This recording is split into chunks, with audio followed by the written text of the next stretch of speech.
మక్క పొలం అనేది పూత దశలో ఉన్నప్పుడు పందుల బిడత చాలా ఎక్కువగా ఉంటుంది.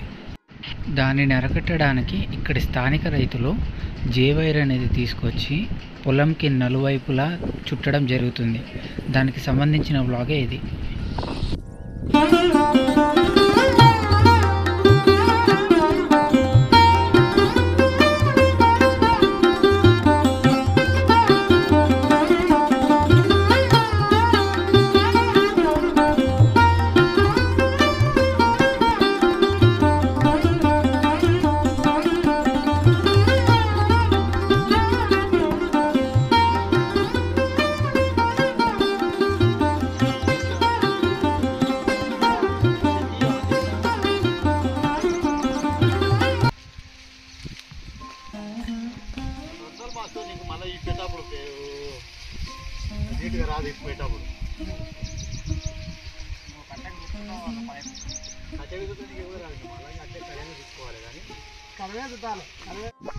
సో మీకు ఇక్కడ కనిపిస్తుంది కదా, ఇలా నలువైపులా ఇలా 2 వరుసల జేవైర్ అనేది జేవైర్ అనేది కట్టుకోవడం వల్ల అడవి పందుల నుంచి రక్షింపగల